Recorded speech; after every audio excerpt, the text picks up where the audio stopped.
Hey everybody, what's up? Chuck here. Alright, what you're looking at is the back of my little YJ. That is where the spare tire hangs at, like most of you know. That, well, let's get to the point. What's missing now in this little picture? We got a lug stud, we got a lug stud, we got a lug stud missing. Now before any of y'all start thinking, oh my gosh, someone stole his spare. No, it didn't. The spare's left in front of the Jeep on the driveway. But what happened is when this little bucket of bolts got dragged in my dad's backyard, it got pushed off a trailer. It's in such bad shape. Well, the spare tire was mounted back here like it should be, but they had a spare, no, those locking lug nuts. One of those is right there, and we couldn't get the spare off of it.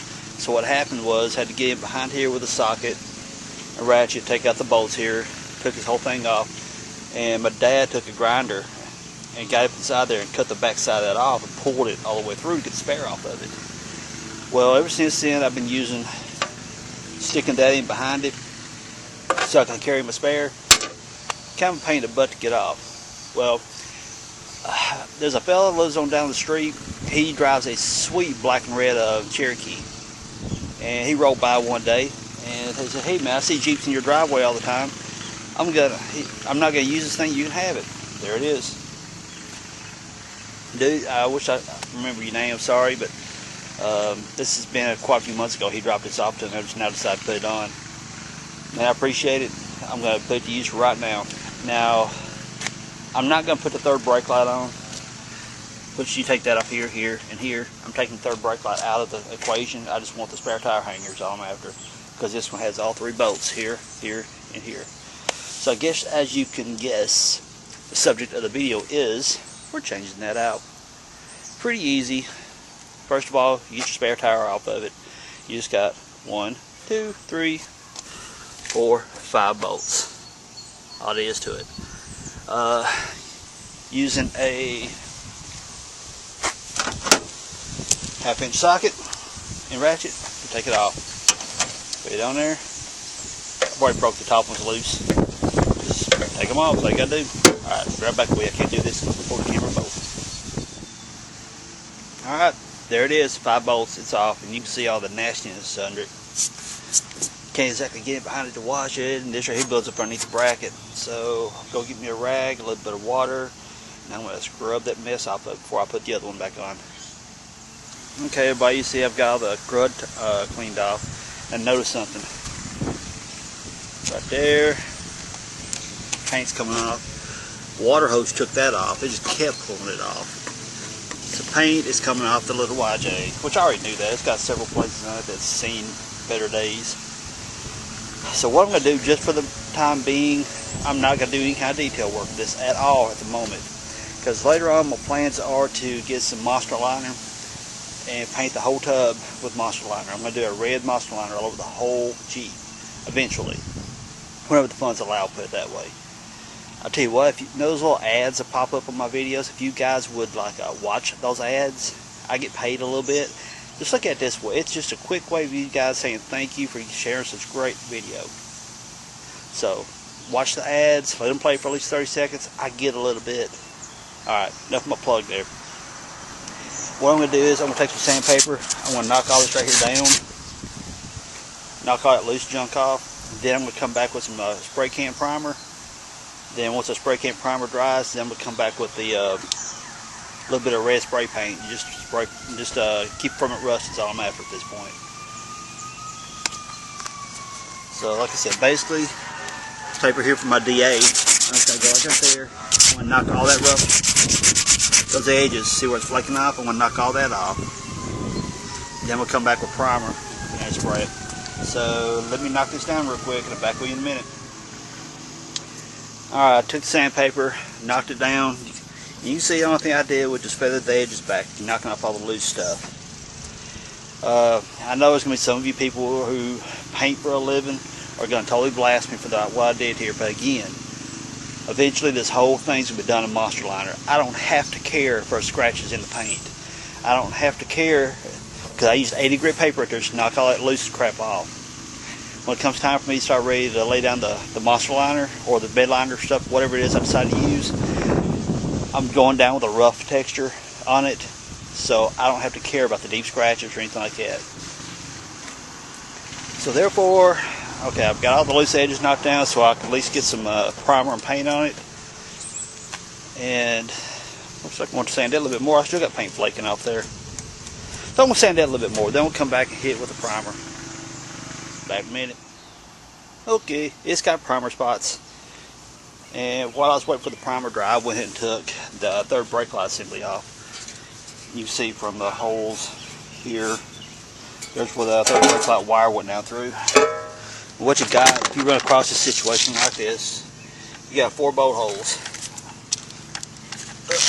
I'm out of hands. You got one there, and there, and there. You just take those 4 bolts out and it comes right off the top of it.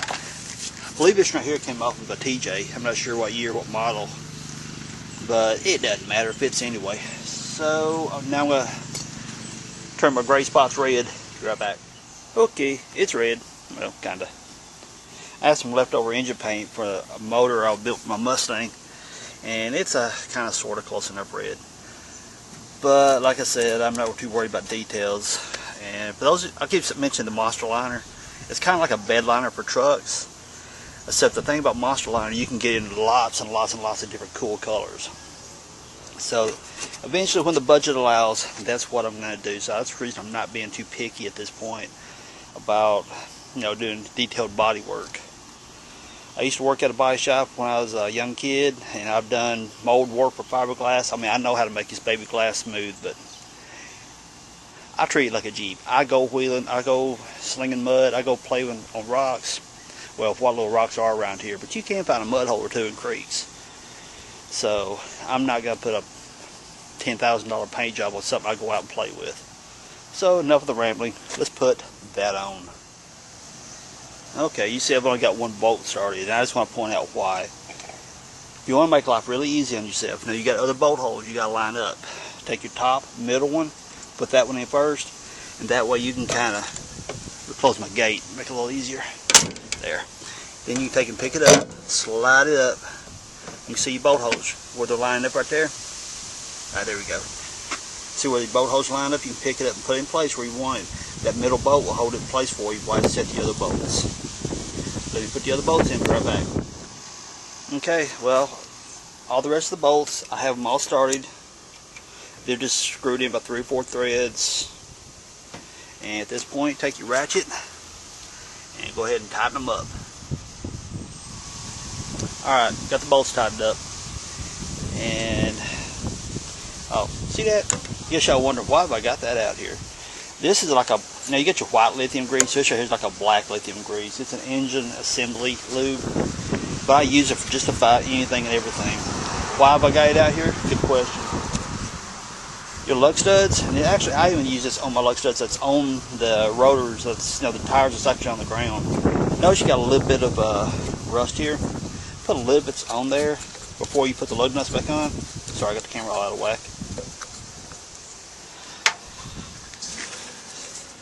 And bear with me, I'm doing this one-handed. Take a little bit, dab it there, smear it. Dab it there, smear it in. What it's going to do for you, simply, it's just going to keep your lug nuts from sticking. You get sometimes, you get a lot, especially if you're out running through creeks or whatever, if you get any kind of water, it sets up rust pretty quick. And that will keep your threads and your lug nuts from rusting up and season up a lug nut on this lug stud. Golly, that's a tongue twister for me. So do that, and we get ready to put the spare tire back on. I just wanted to show y'all something real quick. See, I've got the ratchet attached to it right now. What I did was, here's one of the other lug nuts. Being that this thing has been sitting, I don't know how long it's been sitting before that fella gave it to me. And I know it's been sitting behind my shop for a good late last summer, I guess, so all winter. It had a little bit of rust built up on the stud. So what I've done, I took my ratchet, after I put that black lithium on it, you can get white lithium, it worked just as well. It ain't got to be anything special. You can get that white lithium grease at, I bet you even Walmart or some place like that carries, but your auto parts stores do. But anyway, get back to the subject. This right here, I just simply took the ratchet and run the lug nuts up as far as it would go on the stud to clean the threads off. just to make sure there wasn't no binding or anything like that. Because for one, the tire's not up there, so it's easier to deal with. For two, if I were to be out and need to get my spare off and I didn't check all this stuff, that everything was free, I mean, if I'm broke down the side of the road and need to change my tire, this would be a kind of a cumbersome act if I hadn't thought ahead to make sure all my threads were clean so I could easily remove and reinstall the flat tire. Just a little preventive maintenance. Alright, let's put the spare on now. Oh, one more thing I want to point out. You know those, when I showed you how to put the lithium grease on there and I run the lug nuts up on there to clean the threads, make sure they're good and clean. Y'all notice this right here? It was a bit on the bent side. So what I did was run that up on there till about there. I put my hand on the back side of it here and I pushed straight up because the lug stud was bent kind of at an angle downward and into the passenger side a little bit. So I put my long extension and pushed it up that way to straighten the whole thing back out. So it's good to go now. So now we put the spare tire back on. Okay, got the spare set up there. At this point I think it's pretty well self-explanatory. Take your lug nuts, put them in there by hand. Screw it, 4 or 5 turns, run them in by hand first before you take a ratchet or air gun or something like that. Honestly, I don't recommend using an air gun on this. Don't. Turn it in 4 or 5 turns, take your ratchet, tighten them up to the point they're just, they contact, and a good hard snug. That's all you need for your spare. So let me go get my ratchet and I'll run all 3 of these on. Then I'm going to show you one more thing. Okay, spare tire mounted. Now, like I said, run these on a few threads, 3, 4, 5 turns, whatever. Then take your ratchet and run them on. Don't use an impact on those. You don't need them tight. When they make contact, a good hard snug, you're good to go. Now, I work in Nashville, and this happens lots of different places for that matter. There have been reports and occasions to where people's spare tires have been stolen off the back of their Jeeps. I have never had that happen simply because, well, let me show you.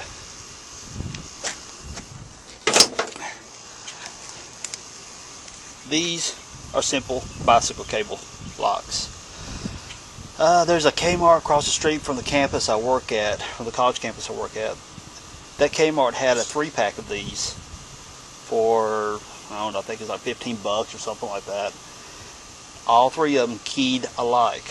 So what I do is I snake this right here through all this, and it goes through that and locks it to it. Now, is it foolproof? No, but a thief's worst enemy is time and light. Well, if they got to go through the extra time of cutting that cable, and that stuff ain't exactly the easiest thing, and the locking mechanism, I keep it tucked up inside here, so the only thing you see on the outside is cable. Because you can see, all nice red, and then this cable right here has been sun bleached. So therefore, you can tell what part of the cable's been on the outside. And let me show you what I did with the other 2 cables. Alright, look. Soft doors. There's my other 2 cables. One there, and there's the other one. I took out where the door stops, the strap things would be normally, because this thing in factory had half steel doors. So what I did, I turned this baby around backwards, took this, fed it through that little brace right there where this is screwed in. And I only put that back simply so I wouldn't lose it in case I ever put my half steel doors on, which I never do. But now snake it through here. See, it comes up through here, comes up through there, and there. Okay. That's going to prevent them from, grabbing my doors, picking them up, and walking off. I mean, I guess any little bit helps, but ain't nothing guaranteed. But it helps. So, tell you what, let me snake this thing through there, and I'll give you the final shot. And there it is. Now, what I haven't done yet, I normally stick all this cable through there, keep the sun bleached side on the outside, I guess. Since it's already sun bleached, I'll just kind of keep it that way, I guess. basically I stuck one end through this hole, one end through this hole. Fed a bolt through here. Took one end of it, fed it through there. It's going through here. Coming out this side. Now lock it up like that. Pretty simple. Alright everybody, that's how you change out the spare tire carrier on the back end of a YJ or a TJ or any other Jeep you have that has that type of carrier on the back deck door thingy. Alright, I showed you how to put the anti-seize on the ends of the axle lug nuts, the lug studs. Do that for the same lug studs you have on the ground as in the tires that's on the ground. If you change your brakes out, your drums and your rotors, on the back side of your drums where it contacts the axles, smear your thin film there also. Why? If you're out wheeling and you're going through the creeks, you're getting water up inside those drums.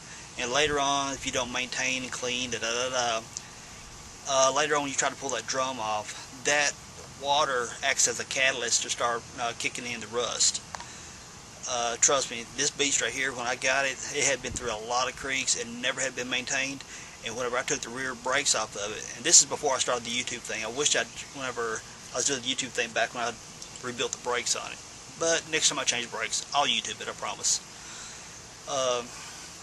The springs that were on this thing fell apart. When I got the drum off, the drum was seized to the end of the axle, and if they used the anti-seize on the ends of the axles where the drum slides up on the lug nuts, lug studs, that wouldn't have happened. The drums would have came off way easier. So, just maintain your vehicle. That's all it boils down to. Alright, and those of you who's going to get all cranky saying, ooh, if you put anti-seize on your lug studs, your lug nuts will come off easier going down the road. Not going to happen. Alright, here's the deal. Only thing the anti-seize does is keep from a seizing to the lug studs. It's not going to make your lug nuts come off going down the road. Lug nuts coming off down the road means you didn't tighten them properly. Or if you had someone put your tires on for you, they didn't tighten them properly. As long as they're torqued down to the proper specs, they're fine. Now, I'm not going to tell you proper specs, because that varies from one vehicle to another. That varies from a steel wheel to an aluminum wheel. Those numbers can vary. Look it up for your vehicle and find out for yourself. I can't tell you those numbers, I don't want you to hold me responsible for that. Look them up for your vehicle. So, alright, enough of the rambling. I showed you the anti-seize trick to keep you from causing you a bunch of work later on down the road. Showed you how to change out the spare tire carrier. And that sounded country, didn't it? Okay, I'm from Tennessee, deal with it. So, there's today's video. Everybody, thumbs up if you liked the video. Subscribe if you haven't. And please share my videos to everybody. Spread the knowledge. And if you have any tips, comments, or anything, down below, post me some comments. So everybody, thank you for checking out my videos. Thank you for all the subscribes I've already gotten. And thank you for the great comments and responses I've gotten. Everyone, have a great day. Peace out. See y'all.